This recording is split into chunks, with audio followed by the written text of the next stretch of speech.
bien, bonsoir à tous. Nous sommes ravis de vous retrouver ce soir pour une nouvelle conférence virtuelle au nom des sociétés historiques de Montréal, de Québec et des éditions du Septentrion. Alors ce soir, c'est moi qui officie à la place d'Alex Tremblay-Lamarche, mais c'est promis, il reviendra pour la prochaine. En tout cas, ce soir, nous allons parler d'un sujet montréalais. Donc, nous avons tourné cette pré-conférence à Montréal. Nous avons l'immense privilège de recevoir Gilles Sabourin, qui est ingénieur en physique nucléaire, mais qui est surtout l'auteur de Montréal et la bombe aux éditions du Septentrion. Et je le précise aussi, il est membre de la Société historique de Montréal. Et en fait, Gilles a travaillé pendant 15 ans pour trouver le maximum d'informations sur le laboratoire secret de Montréal, qui, pendant la Seconde Guerre mondiale, pour le compte des Anglais, a cherché à développer une bombe atomique et un réacteur nucléaire. Donc ce soir, nous sommes ravis de vous recevoir. Bonsoir Gilles. Bonsoir. Nous sommes vraiment très heureux de vous recevoir. Le livre est sorti début octobre aux éditions du Septentrion. Ça s'appelle Montréal et la bombe. Et si ce soir on a choisi de vous inviter, c'est pour un peu explorer tout ce qui a conduit à la rédaction de ce livre. On va parler de votre enquête, on va parler de la science, parce que c'est réellement fascinant ce qu'on a pu découvrir grâce à cet ouvrage, c'est-à-dire que pendant la Seconde Guerre mondiale, il y avait à Montréal un laboratoire secret anglais pour travailler sur la physique nucléaire, avec beaucoup de perspectives, beaucoup d'enjeux. Et on va balayer ça ce soir. On va commencer déjà, Gilles, par évoquer un peu votre parcours, puisque vous êtes ingénieur en physique nucléaire. Vous avez travaillé dans une centrale nucléaire ici. On va essayer de comprendre pourquoi vous avez rédigé ce livre. Comment vous êtes tombé sur ce dossier secret? En fait, la première fois que je n'ai entendu parler, c'est quand j'étais à l'université. Il y avait un cours qu'on avait qui était Histoire des sciences, qui était un cours complémentaire comme ingénieur. Et un des livres qu'on avait à lire, c'était Scientist in Power, qui était par Spencer Ward, un Américain, qui a écrit sur le fait qu'après la guerre, justement, il y a beaucoup de scientifiques qui ont été dans des postes de ministres ou des postes très importants dans différents pays, dont la France. Et il parle du laboratoire de Montréal dans ce livre-là. Donc ça, c'était la première fois, puis ça m'a fasciné puisque moi j'ai étudié à l'École polytechnique à Montréal, qui est sur le campus de l'Université de Montréal, où était le laboratoire de 1943 à 1946. Bon, ensuite, j'ai travaillé, tout ça, et peut-être il y a une quinzaine d'années, il y a eu un professeur britannique qui est venu faire une conférence à Montréal et il a reparlé du laboratoire de Montréal. Et là, ça a piqué ma curiosité, comme c'est dans mon domaine, que j'ai toujours travaillé à Montréal. Donc, je me suis mis à faire des recherches là-dessus, puis j'ai trouvé qu'il y avait des histoires absolument incroyables et qu'à peu près personne n'en avait entendu parler. Et concrètement, vous faisiez quoi dans le nucléaire au Québec? Moi, je suis un spécialiste de la sûreté des centrales. Donc, je travaille pas directement dans les centrales. Je travaille dans un bureau. Je fais des simulations d'accidents. Donc, je suis analyste de sûreté. C'est dans le but, évidemment, de prévenir les accidents dans les centrales. Là. Fait que c'est ça qui est ma spécialité. D'accord, donc vous aviez vraiment le bagage technique pour analyser tout ce qui s'est passé. Côté histoire, est-ce que c'est une discipline qui vous a intéressé ou c'est vous y êtes mis à ce moment-là? Bon, j'ai toujours aimé l'histoire, puis bon, on sait, la Deuxième Guerre mondiale, c'est quand même un moment très particulier dans l'histoire humaine, là, puisque ça a été partout sur la planète et il est arrivé des choses vraiment incroyables, dont certaines choses à Montréal, et c'est ça, puis ça, on n'en parle presque jamais. Alors, effectivement, ce qui est aussi vraiment frappant, c'est que finalement, la physique nucléaire, c'est une discipline qui est assez récente.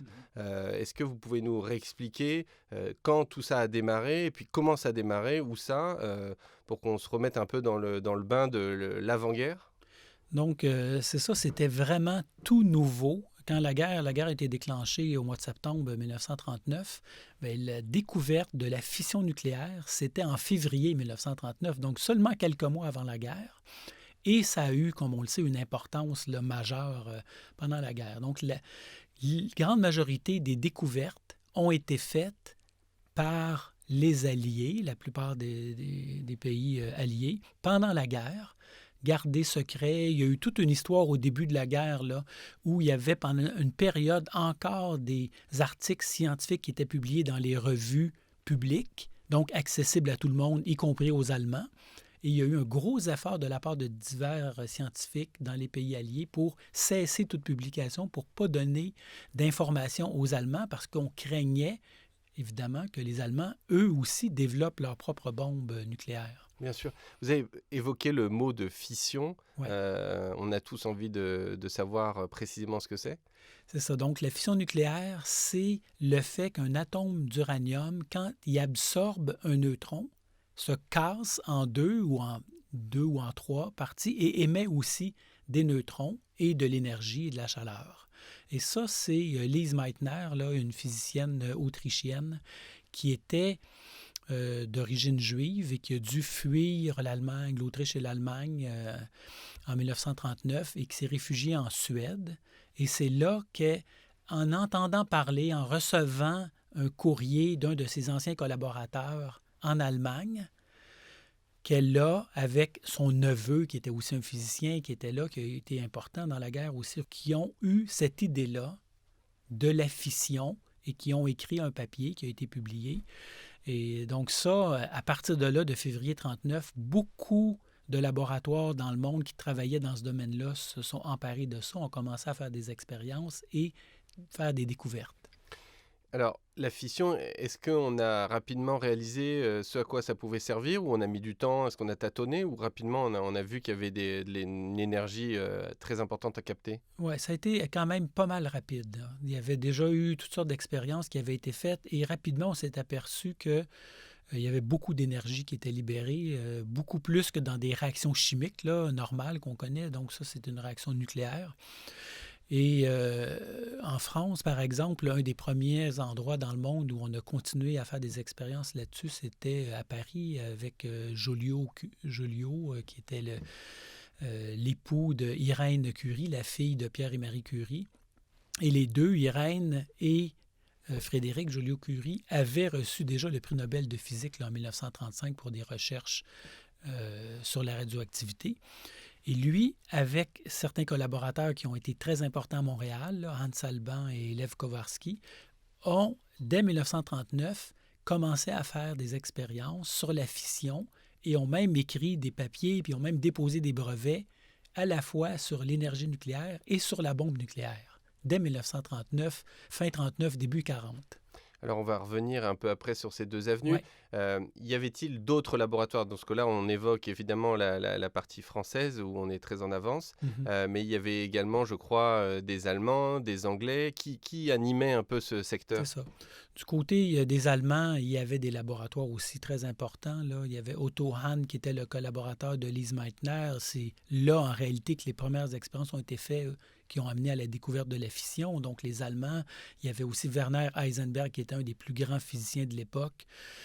Et c'est pour ça que les Alliés craignaient que les Allemands développent la bombe. Bon, du côté des Anglais, il y a aussi des très anciens laboratoires avec beaucoup de physiciens connus, en particulier à Cambridge, le laboratoire Cavendish. C'est là qu'a été découvert le neutron dans les années 30. Et là, il y avait des équipes qui travaillaient aussi, qui ont commencé aussi à travailler sur la fission. Et il y avait aussi, aux États-Unis, c'était nouveau, mais il y a quand même eu beaucoup de réfugiés, de gens qui ont quitté et qui se sont réfugiés principalement en Angleterre, mais aussi aux États-Unis. Et là, ils ont commencé aussi des recherches aux États-Unis là, en 1939, justement dans ces mêmes années-là. D'accord. Les Anglais, par exemple, dans ce qu'on lit dans votre ouvrage, avaient une certaine avance. Est-ce que c'est eux qui ont vraiment compris qu'on pouvait faire une bombe avec cette nouvelle énergie? C'est ça. Donc, comme je disais, il y a eu beaucoup de réfugiés qui fuyaient l'Allemagne, l'Autriche ou la France, qui étaient des pays occupés par l'Allemagne, qui se sont retrouvés en Angleterre, dont Rudolf Peierls. Et lui, avec un de ses collègues, ont écrit un mémo en 1940 qui montrait que la masse critique d'uranium, donc la masse qu'on a besoin pour créer une bombe nucléaire, était relativement faible, de l'ordre de quelques kilogrammes. Avant l'article qui démontrait ça, on pensait que c'était dans les tonnes. Donc, c'était impraticable. La plupart des gens pensaient, avant que Payal s'écrive ça, que c'était pas vraiment possible physiquement de faire une bombe. Tandis que, donc là, ça a été fait en Angleterre pendant la guerre. Ça a été vraiment comme un coup de tonnerre et ça a été distribué, c'est remonté jusqu'au gouvernement britannique, gouvernement Churchill. Et là, ils ont décidé de créer un comité pour étudier cette question-là parce que c'était la période en plus où l'Angleterre se trouvait vraiment seule. Les États-Unis n'étaient pas encore en guerre. La France était occupée. Ils étaient bombardés par les Allemands. Donc, ils cherchaient des moyens de reprendre l'initiative et ils ont décidé de commencer des études sur cette question-là. Un comité qui s'appelait le comité Maude, qui a travaillé pendant environ 1 an avec plusieurs universités. Et ils ont produit 2 rapports qui étaient un sur l'énergie nucléaire, la possibilité de construire des réacteurs nucléaires, et un autre sur la bombe, et avec vraiment des détails assez pratiques, quand même très avancés pour la période, là, qui était déjà 1941, disons début printemps 1941. Et là, à ce moment-là, les Anglais étaient vraiment en avance sur tous les autres, là. Donc là, Gilles, nous venons de parler de l'avance que les Anglais ont d'un point de vue scientifique. On parle depuis tout à l'heure d'une bombe atomique, mais qu'est-ce que ça signifie vraiment? Qu'est-ce qui se passe au sein d'une bombe atomique et en quoi ça fait la différence par rapport à des armes conventionnelles? Est-ce que vous pouvez nous expliquer cela? Pour comprendre ça, il faut parler de réaction en chaîne. Là, je t'expliquais tantôt la fission. Donc, c'est un atome d'uranium qui absorbe un neutron qui explose et libère d'autres neutrons. Quand ces neutrons-là sont absorbés par d'autres atomes d'uranium, qui eux aussi à leur tour explosent et émettent d'autres neutrons, c'est ce qu'on appelle la réaction en chaîne. Là, si la réaction en chaîne devient exponentielle, c'est-à-dire qu'à chaque fois qu'un atome d'uranium fissionne, il cause la fission de 3, puis après ça de 6, etc., puis ça augmente au 3, 9, puis ça va de façon exponentielle. C'est là qu'on peut avoir une explosion, donc une bombe atomique, et l'énergie qui est libérée à chaque fois qu'il y a une nouvelle génération, qu'on dit dans la réaction en chaîne, est très grande et beaucoup, beaucoup plus élevée que dans une réaction chimique. Une réaction chimique, par exemple, c'est quand on a de l'hydrogène puis de l'oxygène qui réagissent ensemble, qui vont émettre de l'énergie. Et donc, c'est pour ça que dans une bombe nucléaire, c'est tellement plus puissant qu'une bombe conventionnelle qui est sur une réaction chimique. Donc, ça peut être de l'ordre de 10 000 fois plus puissant que les plus grosses bombes conventionnelles de l'époque de la Deuxième Guerre mondiale. Donc, il n'y a aucune comparaison. Au lieu de bombarder, par exemple, pendant 1 à 2 journées, comme on l'a fait les Allemands puis les Alliés l'ont fait pendant la guerre, là, comme Tokyo a été détruit complètement, mais on a bombardé jour et nuit pendant presque 2 jours. Au lieu de faire ça, on envoie une seule bombe et ça a presque le même effet. Donc, D'accord. on peut voir la différence. Là, c'est vraiment des ordres de grandeur de différence avec des bombes conventionnelles. Ouais, effectivement, donc on imagine à l'époque les Anglais réaliser ce potentiel-là. On imagine aussi les Anglais victimes du Blitz. D'ailleurs, vous en parlez un peu dans votre livre, notamment en donnant l'exemple de quelqu'un qui va travailler ensuite dans le laboratoire de Montréal et qui est chargé de relancer les bombes qui sont tombées sur son bâtiment. Donc on voit que l'Angleterre est vraiment mise à mal par les Allemands. Donc on imagine que la perspective potentielle d'une telle bombe peut être évidemment décisif. Ça peut être décisif pour eux dans le cours de la guerre. On se demande finalement quels sont les ingrédients, parce que là on parle de la recette, mais quels sont les ingrédients pour fabriquer une bombe nucléaire à l'époque? Donc, il y a 2 sortes d'uranium dans la nature, là, dans l'uranium naturel qu'on trouve dans la roche. Il y a l'uranium 238 et 235. La seule différence, c'est justement les masses. Le 238 est plus pesant que le 235. Et c'est seulement le 235 qui fissionne. Donc, si on veut faire une bombe, il faut, ce qu'on dit, enrichir l'uranium naturel en 235 pour avoir presque au moins 99,9 % de 235. Et ça, c'est très compliqué à faire. parce qu'il faut les séparer et ils sont intimement liés. Donc ça, c'est une des façons de faire, c'est ce qu'on appelle l'enrichissement de l'uranium pour avoir juste de l'uranium-235. Et ça, les Anglais démarrent des recherches là-dessus, mais ils se rendent compte assez rapidement que c'est très complexe. Et pendant la guerre, il y a une autre découverte qui est faite, qui est majeure, qui va avoir un gros impact aussi sur le laboratoire de Montréal, c'est qu'on découvre qu'il y a un autre élément, un autre produit qui fissionne, qui est le plutonium, qui est un élément qui n'existe pas dans la nature. Mais quand l'uranium-238, l'autre uranium, absorbe un neutron, après décroissance, il se transforme en plutonium-239, qui, lui, est fissile, qui peut fissionner. Donc, et ça, c'est potentiellement plus facile que l'uranium-235, parce que le plutonium, comme ce n'est pas le même élément chimique que l'uranium, on peut l'extraire, le sortir de l'uranium où est-ce qu'il est créé plus facilement que séparer le 235 du 238.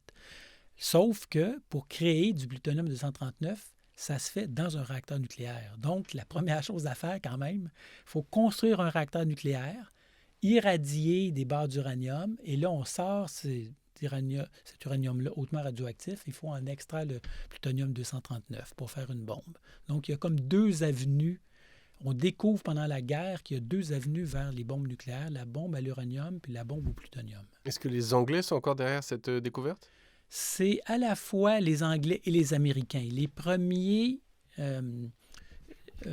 travaux théoriques qui montrent que le plutonium-239 serait fissile sont faits en Angleterre, au laboratoire Cavendish. Mais les premiers qui créent vraiment le plutonium, c'est aux États-Unis que c'est fait. Là, les quelques microgrammes là, sont faits premièrement aux États-Unis. Très bien. Donc, dans votre livre, là, on vient de parler de l'uranium et du plutonium, mais il y a un autre élément dont vous parlez dans votre livre qui s'appelle l'eau lourde. Ça, si vous allez nous en dire un petit mot, parce qu'on a senti que c'était un matériel qui était vraiment très important aussi dans la conception d'un réacteur. Est-ce que vous pouvez nous en dire un petit mot là-dessus? Parce que dans un réacteur nucléaire, il y a aussi la réaction en chaîne, mais il faut la contrôler. Justement, pour produire puis pouvoir exploiter l'énergie, il faut qu'elle soit contrôlée. Il ne faut pas qu'elle soit exponentielle. Donc, ce qu'on doit faire, c'est ralentir les neutrons, parce que quand les neutrons sont créés dans l'uranium, ils sont à très grande vitesse. Et si on a de l'uranium naturel, disons composé de 235, 238, ils ne sont pas nécessairement absorbés, ils sortent de l'uranium, de la gangue d'uranium. Si on met un autre matériau qu'on appelle un modérateur, justement parce qu'il modère les neutrons et il les ralentisse, ça donne le temps à l'autre uranium de capturer les neutrons qui sont émis. Donc, dans un réacteur nucléaire, c'est obligatoire, ou en tout cas les types qu'on a créés durant la guerre, on doit avoir un modérateur. Et ça, il y en a quelques-uns qui existent dans la nature, comme l'eau ordinaire, l'eau légère, l'eau lourde, et le graphite, qui sont les principaux modérateurs. Et le meilleur, le plus utile, c'est l'eau lourde, qui est une partie constituante de l'eau. Il y a, je ne me rappelle pas là, c'est combien, mais une partie par million ou par quelques milliers d'eau ordinaire, il y a de l'eau lourde dedans. Puis l'eau lourde, qu'est-ce que c'est? Bon, on sait, là, on connaît tous là, le symbole chimique de l'eau, c'est H2O. Donc, le H, c'est pour l'hydrogène. L'hydrogène, c'est un proton avec un électron autour. Il y a une variante de l'hydrogène qui s'appelle le deutérium, dans lequel il y a un proton et un neutron. Donc, ça, c'est de l'hydrogène qui est plus lourd. Et si on le combine avec l'oxygène, ça fait D2O, donc de l'eau qui est plus lourde. De l'eau ordinaire, c'est 1 litre, c'est 16 kg, puis l'eau lourde, c'est 18 kg. Mais quand on la regarde, même si on y goûte, il n'y a aucune différence chimique. C'est seulement une différence de poids. Donc, mais là, on a eu un cours de physique accéléré, en tout cas, même moi, j'ai compris. Et je suis ravi parce que c'est quelque chose qui nous paraît fondamental, en tout cas, Oui. pour comprendre la suite de ce qui s'est passé. quand on vous écoute, on se dit, finalement, les Anglais, ils avaient tout en main parce qu'ils ont les scientifiques, ils ont la connaissance, ils ont compris avant tout le monde qu'il fallait faire cette bombe nucléaire. On se demande comment ils ont pu louper ça. On va en parler juste après. Donc là, on se dit, effectivement, comment les Anglais ont fini par atterrir à Montréal parce que ils avaient finalement les cartes en main pour développer ça chez eux. Qu'est-ce qui leur manquait et pourquoi ils ont dû traverser l'Atlantique finalement? Oui, il y avait deux raisons principales. Bon, la première, c'est que quand même, ils étaient bombardés. Il y avait une question de sécurité aussi pour les laboratoires. Il y avait toujours un risque qu'ils soient attaqués ou même peut-être qu'ils craignaient pendant un certain temps que l'Allemagne débarque sur l'île. Et l'autre, qui était très importante, c'est les ressources. Parce que pour faire un réacteur nucléaire, on a besoin d'uranium et d'un modérateur. Donc, les Anglais avaient choisi l'eau lourde. Et ça, on en a besoin quand même en grande quantité. Et ils ne l'avaient pas en Angleterre. Et c'est pour ça qu'ils se sont tournés d'abord vers les États-Unis en disant, il y a beaucoup de ressources aux États-Unis, puis aussi, on pourrait aller là. Mais bon, peut-être on en reparlera, mais les Américains ont dit non, nous, on commence notre propre projet, puis on ne veut pas avoir affaire avec vous. Donc, suite à ça, ils se sont tournés vers le Canada, où on a beaucoup de ressources en uranium, et on était à côté de l'Angleterre dans la guerre dès les débuts, là, dès le lendemain du déclenchement de la Deuxième Guerre mondiale. Et donc, le gouvernement britannique a demandé au gouvernement canadien si on était prêt à recevoir un laboratoire qui déménagerait de Cambridge en Angleterre au Canada.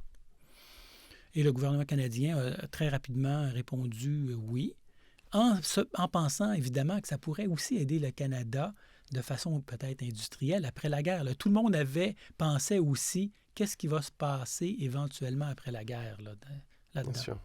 Alors, quelle localisation est retenue et qui vient en premier pour développer ce laboratoire? Donc, au départ, on pense à Ottawa. C'est la première ville qui a été considérée. Mais rapidement, finalement, le choix s'arrête sur Montréal pour plusieurs raisons. Bon, une des raisons, c'est que c'était quand même la plus grosse ville, la ville la plus industrielle au Canada. Déjà, il y avait beaucoup d'industries militaires, de production de munitions, de tanks de bateaux à Montréal pendant la guerre. Et aussi, ce qu'il faut dire, c'est qu'il y a une réputation. Montréal avait sa réputation aussi en physique grâce à Ernest Rutherford, là, qui était un physicien néo-zélandais, mais qui a travaillé à l'Université McGill pendant presque 10 ans, au début du 20e siècle, sur la radioactivité. Et c'est lui, grâce à ces travaux-là, qui a même prouvé que la radioactivité, c'était finalement la transmutation d'un élément dans un autre. C'est un élément qui se transforme dans un autre élément là, du tableau périodique. Et il y a eu le prix Nobel de chimie là, en 1908 pour ça. Et Rutherford, après finalement avoir quitté Montréal, était allé à Cambridge en Angleterre, où il avait travaillé et puis il avait formé beaucoup de physiciens qui étaient là pendant la Deuxième Guerre mondiale et qui travaillaient au Cavendish, là, à Cambridge. Et donc, eux avaient déjà entendu parler de Montréal et c'est un peu pour ça aussi que Montréal a été choisi. Donc, dans cette continuité-là, qui est le premier scientifique à débarquer au Canada?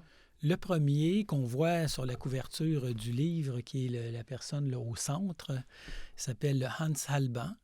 C'est un Autrichien d'origine, mais qui s'était retrouvé à la fin des années 30 avec Joliot, Frédéric Joliot, à Paris, dans son laboratoire au Collège de France, et qui avait été dans les premiers à faire des expériences justement avec de l'eau lourde que les Français avaient récupérée en Norvège. En tout cas, il y a toute une histoire derrière ça.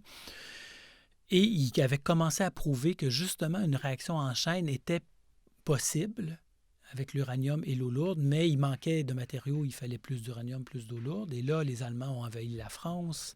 Alban et son collègue Kowarski ont fui en Angleterre avec l'eau lourde et se sont retrouvés à Cambridge. Et quand le laboratoire de Cambridge a déménagé à Montréal, c'est Alban qui a été nommé directeur. Donc, lui, il cherchait ça depuis longtemps. C'est un homme qui était quand même ambitieux, qui avait les capacités aussi pour le faire. C'était quand même un physicien qui était d'avant-garde là, dans ce domaine-là. Et il arrive à la fin de l'automne 1942 à Montréal. à la recherche d'un endroit, parce qu'on avait décidé de la ville, mais on n'avait pas décidé de où c'était pour avoir lieu là, à Montréal. Alors, on découvre avec un grand intérêt dans votre livre que, évidemment, avant d'aller à l'Université de Montréal, ils sont allés à McGill. Est-ce que vous pouvez nous dire précisément où ils sont allés pour les Montréalais Ouais. qui nous suivent aujourd'hui? Donc, le recteur de l'Université McGill de l'époque, l'Université McGill était déjà très engagée dans la guerre, il y avait plusieurs projets de recherche, veut aider le laboratoire de Montréal, veut aider Alban et offre une villa qui appartient à l'Université McGill, qui était sur la rue Simpson, là, qui est au centre-ville de Montréal, maintenant au centre-ville, et offre que le laboratoire s'installe là. Donc, temporairement, le laboratoire s'y installe, mais c'est quand même trop, même si c'est une villa, c'est une grande maison, mais c'est pas assez grand pour un vrai laboratoire de recherche, et d'ailleurs, où on va utiliser des produits radioactifs, il faut... et là, une connaissance d'un des chimistes du laboratoire, qui est un Français qui s'était réfugié à Montréal pendant la guerre, était professeur à l'Université de Montréal, qui venait de déménager. L'Université de Montréal était dans le quartier latin, là où est-ce qu'il y a l'UQAM maintenant, pendant la guerre, en 1942, déménage sur la montagne, donc dans le bâtiment qu'on connaît aujourd'hui, mais il y a des grands espaces inoccupés et lui propose que le laboratoire de Montréal s'installe dans une des ailes inoccupées de l'Université de Montréal. Et là, le Conseil national de la recherche du Canada, qui chapeaute le laboratoire de Montréal, loue une aile où est maintenant là, la faculté de médecine. Et c'est là que de mars 42 jusqu'à à peu près juin 1946, que le laboratoire de Montréal va être. Alors, dans votre ouvrage, on découvre qu'effectivement, il y a tout un processus de recrutement qui est complexe parce qu'il y a à la fois les Américains qui cherchent aussi à avoir les meilleurs scientifiques et puis qu'évidemment, on ne se déplace pas sur le globe aussi facilement qu'aujourd'hui. Euh, En tout cas, ce qui est certain, c'est qu'il y a quand même un grand nombre de scientifiques prestigieux qui ont rejoint le laboratoire.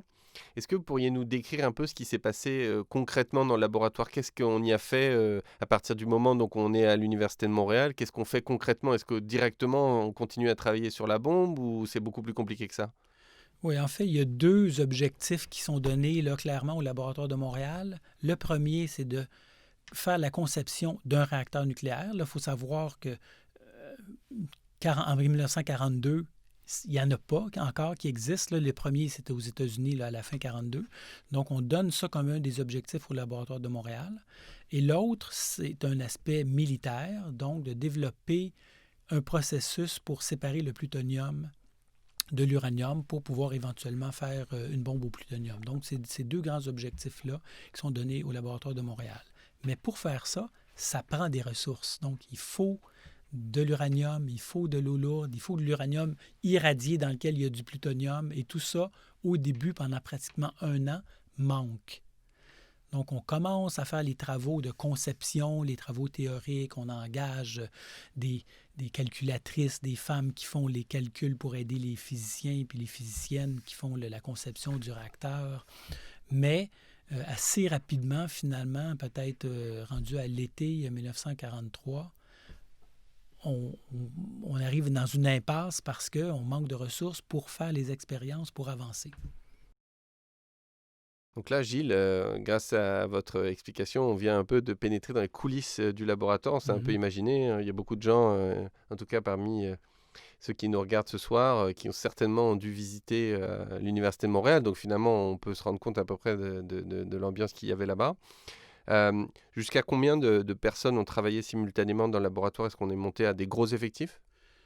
Relativement gros pour l'époque, là, pour le Canada. Là. Donc, on a eu au maximum, c'était dans un peu plus de 300 personnes. Il y a eu au total environ 400 personnes qui ont travaillé au laboratoire de Montréal, là, ce qui est quand même, à l'époque, le plus gros projet scientifique de l'histoire du Canada. Et en plus, c'était international. Il y avait des gens d'une douzaine, une quinzaine de nationalités différentes qui travaillaient là. Donc, c'était quand même un des premiers vrais projets multinationaux là, de recherche. On voit certaines photos, notamment ils vont dans des restaurants. Il y a une Mhm. photo qui est marrante où ils sont avec un animal. Est-ce que vous pouvez nous expliquer ce que c'est Oui, ça? il y avait un restaurant à Montréal qui s'appelait Au lutin qui bouffe, qui était célèbre à l'époque parce que le propriétaire prenait des photos des convives avec un animal, soit un porcelet, un petit porc, ou un agneau. J'imagine que ça dépendait peut-être de la religion des gens qui mangeaient, là. Donc, il y a des gens du laboratoire de Montréal qui allaient là. Bon, le laboratoire était à l'université sur la montagne. Et ça, c'était plutôt plus près du centre-ville, là. C'était sur la rue Saint-Grégoire. Donc, euh, on a une bonne photo d'un groupe de chercheurs là, Au qui est lutin là, qui bouffe. au lutin qui bouffe. Effectivement, ça donne un peu. Donc, il y avait quand même des gens qui ne se connaissaient pas, finalement, ont constitué un réel groupe où il y avait une certaine ambiance de travail, certainement positive. Mais justement, est-ce que c'était pas un peu trop voyeur? Est-ce que les gens autour se sont rendus compte qu'il y avait ce projet? Est-ce que les Montréalais étaient au courant à l'époque? Non, il y avait très peu de gens qui étaient au courant, bien qu'il y a eu dans le Montréal Matin, qui était un journal de l'époque, il y a eu disons, une fuite, un article au début janvier 1943 qui était intitulé quelque chose comme 60 savants étrangers viennent à Montréal faire des recherches extrêmement importantes. Et dans le détail, on disait que c'était des recherches sur l'atome. Euh, et le directeur, là, Alban, a été très fâché là, quand il a vu ça parce que tout était supposé être secret. Chaque personne qui rentrait au laboratoire signait une entente de confidentialité. Ils ne devaient même pas en parler à leur mari ou à leur femme. Et donc, il y a eu une enquête qui a été faite pour savoir d'où venait la fuite, qu'est-ce qui s'était passé. Et c'était justement le professeur de l'Université de Montréal là, qui avait réussi à trouver un nid pour le laboratoire, qui avait été un peu frustré finalement qu'on ne l'ait pas tellement remercié de ça, et qui a glissé à des journalistes comme quoi il y avait quelque chose qui se passait à Montréal. Mais là, la censure qui existait, qui était très présente pendant la guerre, a été avertie. Et c'était la seule fois qu'il y a eu quelque chose qui est sorti. Et c'est pas avant le mois d'août 1945 là, que ça a été, après Hiroshima et Nagasaki, ça a été rendu public. Le gouvernement canadien, comme les gouvernements britanniques et américains, là, ont fait des communiqués de presse puis ont rendu public l'existence là, de ces projets-là. Sur votre couverture, donc sur la couverture de votre ouvrage, que je remontre à nouveau, il y a donc un autre personnage que vous avez évoqué tout à l'heure sans trop rentrer dans le détail, mais est-ce que vous pouvez nous en dire un tout petit peu plus qui est cet homme Oui, mystérieux? c'est ça, c'est Lev Kovarsky. C'est un homme qui était né en Russie, lui aussi d'ascendance juive. Il était collègue de Alban. Les deux ont travaillé ensemble au laboratoire de Joliot-Curie. On fuit la France ensemble avec l'eau lourde et leur famille aussi jusqu'en Angleterre. Et, et ils ont écrit plusieurs articles scientifiques communs. Ont même écrit un article là, quand ils étaient en Angleterre sur l'état de la recherche sur les réacteurs nucléaires, qui a été mis sous scellé parce qu'ils ne voulaient pas que ce soit publié parce que ça donnait trop de détails. Et il a été redécouvert seulement ces dernières années. Et ça a été écrit en 1941. On s'aperçoit que c'est un article qui était vraiment assez impressionnant à quel point il était avancé à l'époque. Et donc, ils travaillaient ensemble. Mais c'était une collaboration qui était difficile parce qu'il y avait deux caractères et deux personnalités qui étaient pratiquement opposés. Alban, c'est un homme qui vient d'une famille très aisée, qui est à l'aise en société. Pour lui, c'est normal qu'il doit être en charge des projets puis diriger. Et il considère Kovarsky comme étant finalement son subalterne, celui qui est là pour l'aider. Kovarsky ne vient pas d'un milieu aussi aisé que Alban. Il a dû travailler pour payer ses études, émigrer en France. Mais il a quand même réussi à aller jusqu'au laboratoire d'écurie, ce qui est quand même quelque chose d'incroyable.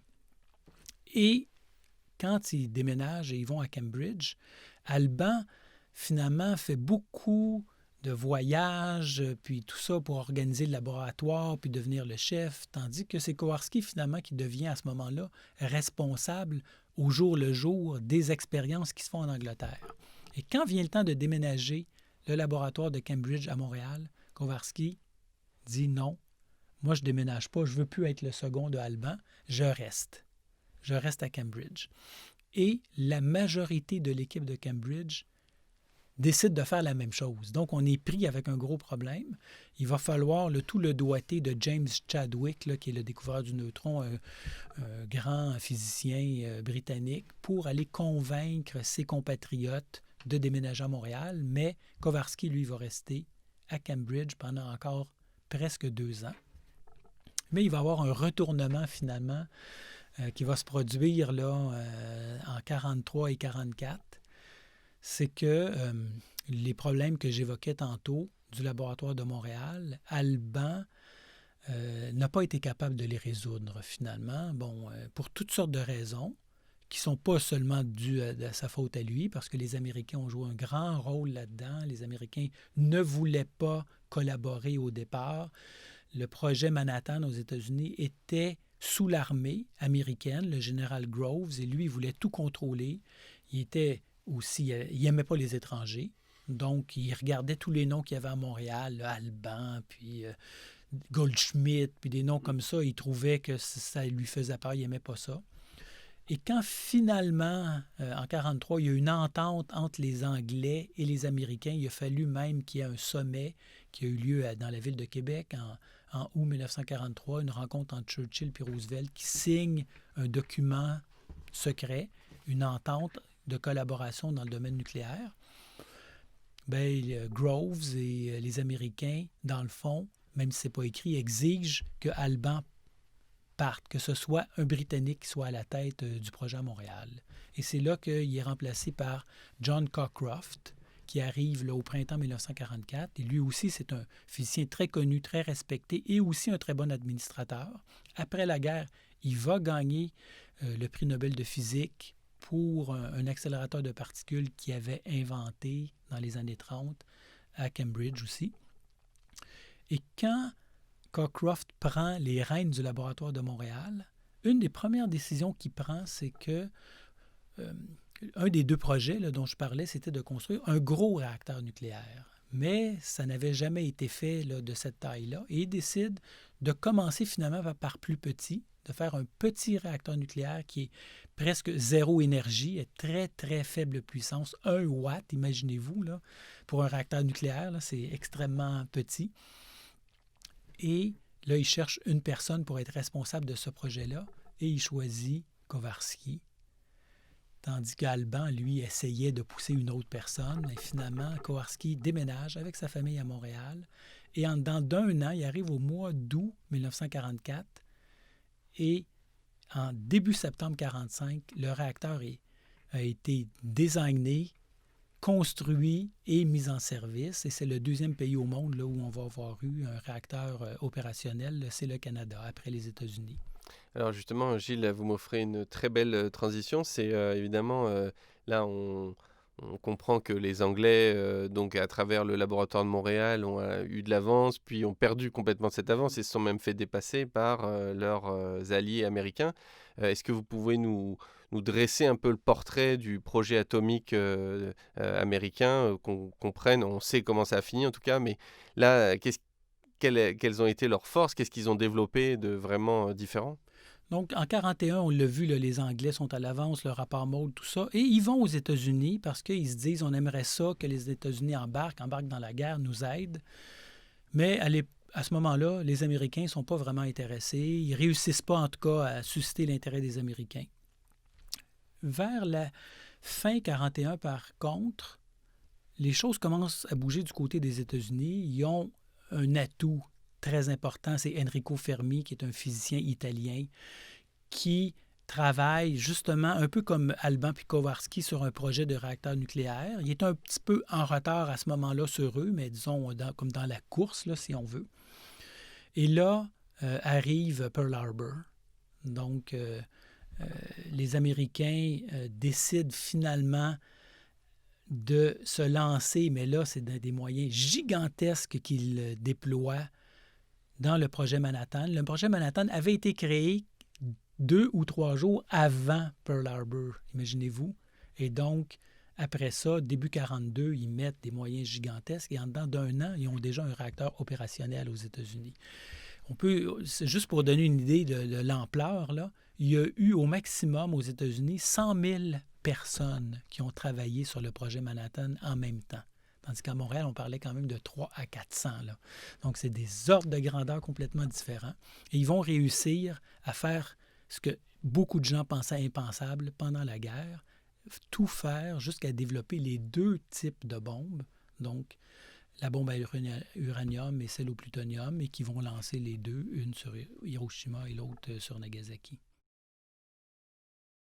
Moi, ce qui m'a vraiment surpris en lisant le livre et puis en écoutant quelques interviews que vous avez déjà données, c'est qu'on y apprend à travers le témoignage d'une survivante, donc qui est Alma Tchaket, dont vous nous direz un mot tout à l'heure. Cette personne, donc, qui est vivante à 102 ans, raconte que finalement, le jour où les journaux sortent avec l'histoire d'Hiroshima, ils sont finalement très surpris, quoi. Ils sont un peu abasourdis parce qu'ils ne s'attendaient pas à ce qu'il y ait cette explosion-là pendant la guerre. Ce qui est vraiment étrange, c'est que pour l'instant, avant que votre livre sorte, beaucoup de gens avaient entendu vaguement parler du laboratoire de Montréal et pensaient qu'il était directement relié au projet Manhattan. Et là, on se rend compte en lisant que oui, ils sont reliés au projet Manhattan, mais ils ne sont pas directement impliqués. Évidemment, les Américains les tiennent un peu à l'écart pour des tas de raisons qu'on peut découvrir dans le livre. Mais qu'est-ce qui, d'après vous, fait que Alma Tchaket n'avait aucune idée de ce qu'elle faisait finalement, de la finalité de son travail? Bien, c'était quand même très compartimenté. Là. Il y avait mis dans tous ces projets-là des compartiments où les gens ne parlaient qu'à ceux de leur propre groupe et seulement quelques personnes étaient au courant du but final. Et comme c'était la guerre, puis il y avait d'autres projets de ce type-là aussi, c'était comme ça que les gens fonctionnaient et on n'était pas encouragés à poser des questions. Donc, la grande majorité des employés du laboratoire de Montréal n'avaient pas d'idée des objectifs finaux. À quoi ça allait servir le travail qu'ils faisaient. Bon, peut-être qu'ils pouvaient y penser, là, mais c'était pas d'une connaissance générale là, que la bombe, qu'il pouvait y avoir une bombe. Là. Il y avait certains physiciens, des personnes qui étaient au courant, mais ils étaient assez peu nombreux finalement. À Montréal, il y avait peut-être 15, peut-être 20 personnes qui savaient à quoi servaient les recherches qui étaient entreprises et qui avaient entendu dire qu'il se passait quelque chose aux États-Unis.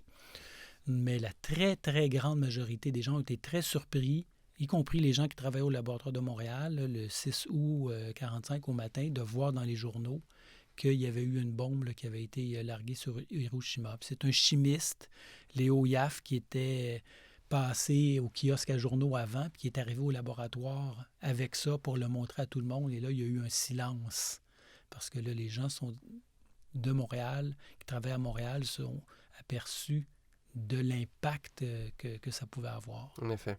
Alors, justement, en termes d'impact, est-ce que, là, vous le retracez dans le livre, sans hésitation, vous dites qu'il n'y a pas réellement de lien entre les produits qui ont été conçus à Montréal et les bombes qui ont explosé. Donc vous pensez que le Canada est totalement en dehors de cette histoire d'explosion?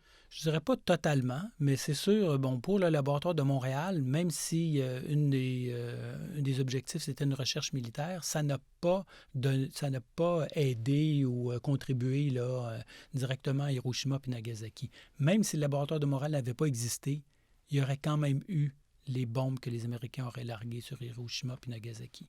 Ça ne veut pas dire que le Canada était complètement séparé de ça. Bon, il y a eu quand même de l'uranium canadien qui a été utilisé dans certains réacteurs pour faire des recherches. L'uranium des bombes ne venait pas directement du Canada, bon, venait du Congo belge, là, je l'écris dans le livre. Puis, le gouvernement canadien, en tout cas quelques membres du gouvernement étaient au courant. C'est sûr que bon, les États-Unis n'ont pas attendu l'avis du gouvernement canadien, ils n'ont pas demandé son avis non plus pour larguer les bombes sur Hiroshima et Nagasaki. Mais on peut dire que le gouvernement canadien a cautionné ça, était d'accord, était au courant et d'accord avec ça, un peu comme le gouvernement britannique aussi. Puis c'était un des seuls gouvernements dans le monde là, qui le savait. Là.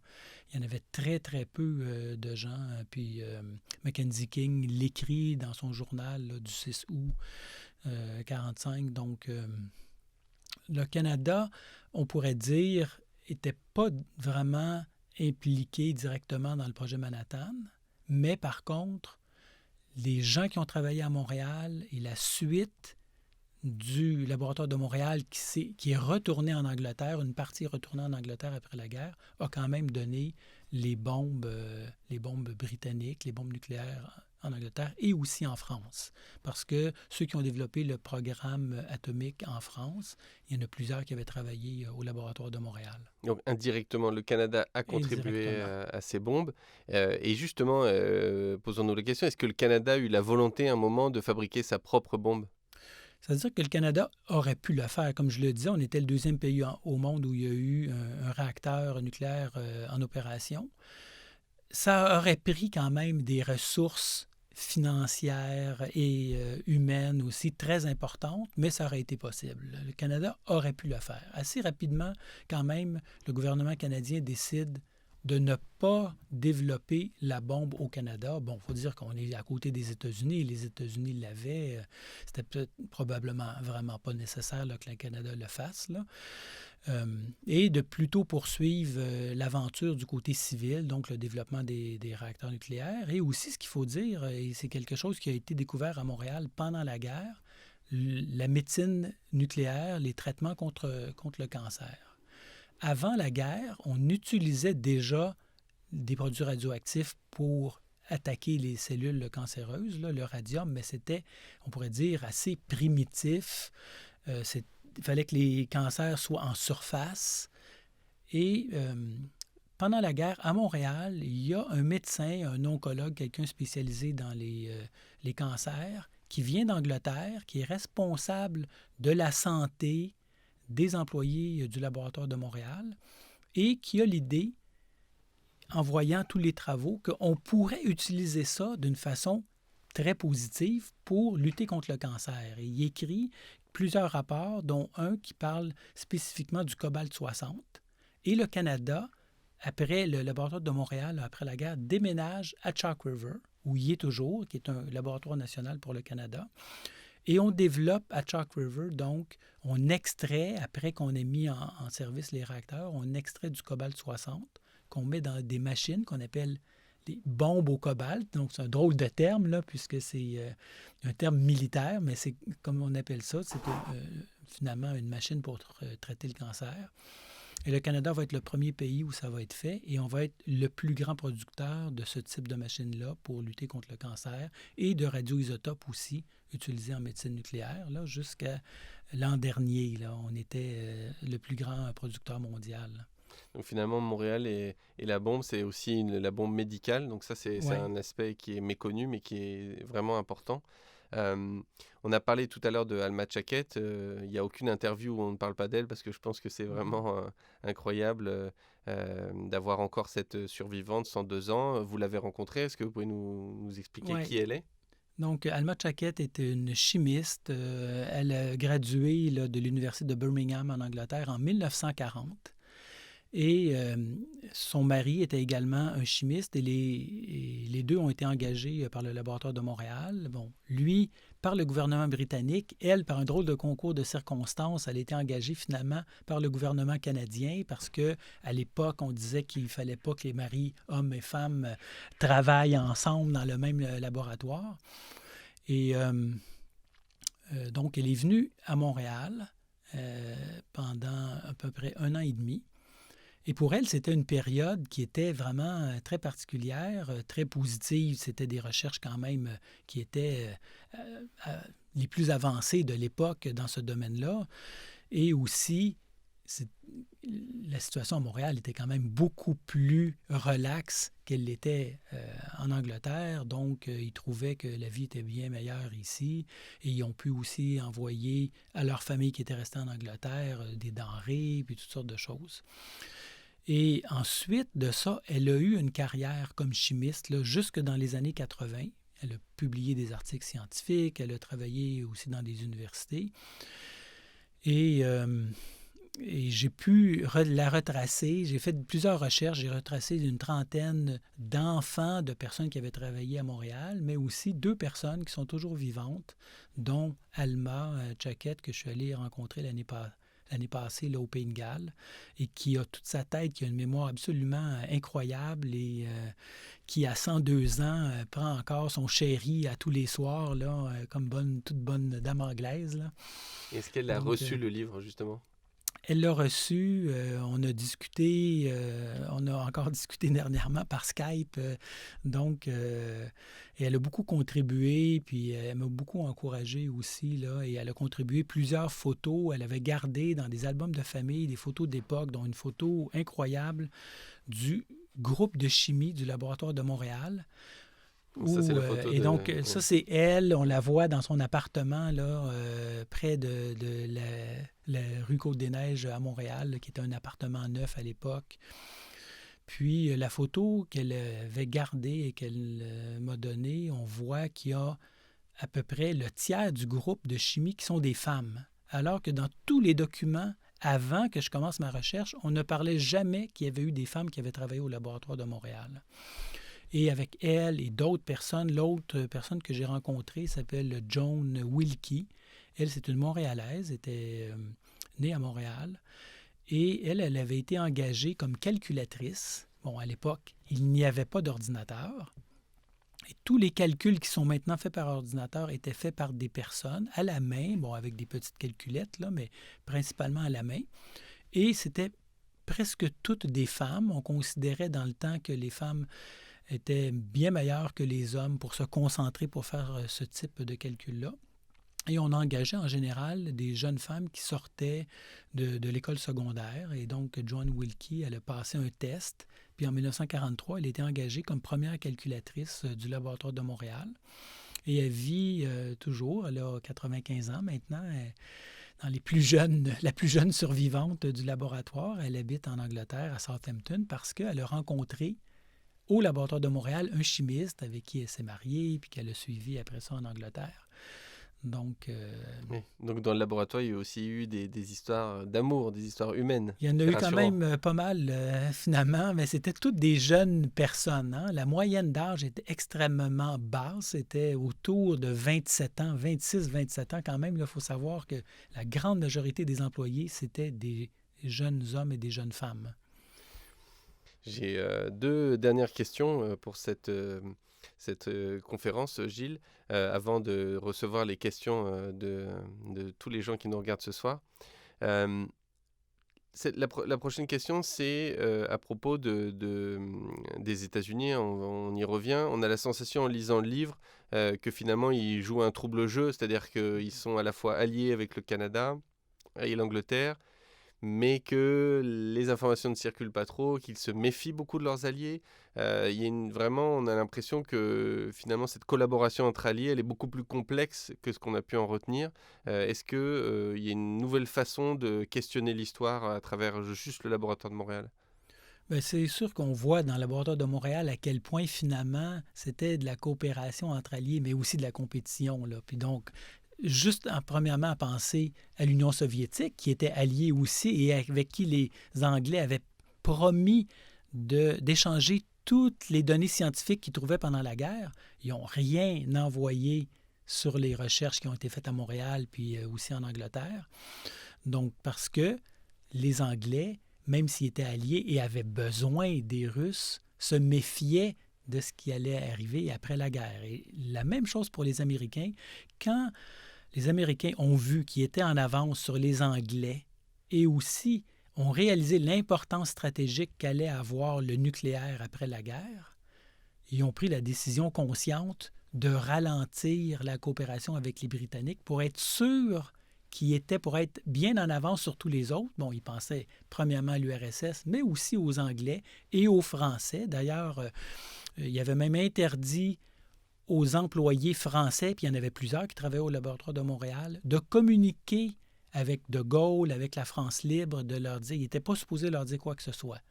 Bon, il y a eu un petit tour de passe-passe, puis finalement, les Français ont quand même réussi à dire à De Gaulle certaines choses, mais c'est juste pour montrer à quel point, finalement, il y avait une compétition aussi à l'intérieur de l'Alliance de la Deuxième Guerre mondiale et on pensait à l'après-guerre, comment se positionner, qui allait être les premiers là, après la guerre.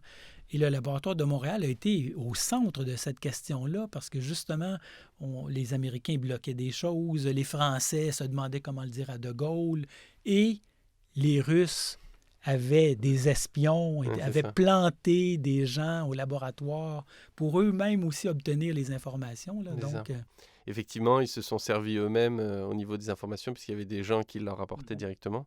Ils étaient beaucoup moins naïfs que ce que les Américains et les Anglais pouvaient croire. J'aimerais savoir, vous qui avez travaillé dans le nucléaire, finalement, est-ce que le Canada, à travers son programme nucléaire, a su utiliser vraiment cette énergie à bon escient pour nous éclairer, par exemple, au hasard, ou est-ce que c'est quelque chose qui, très vite, a été rendu obsolète? bon, je dirais, mon livre n'a pas été écrit là, dans le but ni condamner, ni faire l'apologie là, du nucléaire civil. Là, c'était pas du tout ça. C'était vraiment raconter l'histoire du laboratoire de Montréal. Mais si on regarde ce qui s'est passé après la guerre, c'est sûr que le Canada a développé une industrie nucléaire civile et ce qui est très rare au Canada, on a l'ensemble de l'industrie, à la fois les mines d'uranium, les usines de transformation, la médecine nucléaire et aussi les réacteurs nucléaires qui produisent de l'électricité. Il y a encore 19 réacteurs en opération au Canada, puis l'Ontario, plus de la moitié de l'électricité de l'Ontario là, est d'origine nucléaire.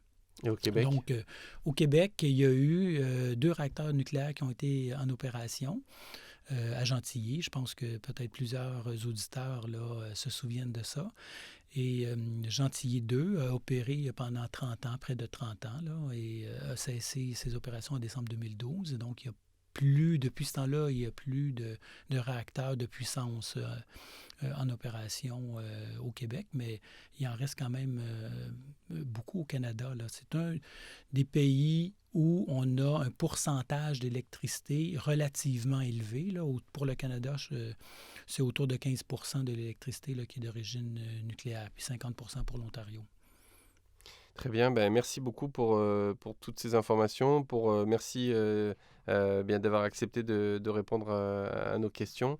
Et maintenant, on va se tourner vers nos auditeurs qui, j'en suis certain, ont beaucoup de choses à creuser avec vous ce soir. Merci beaucoup.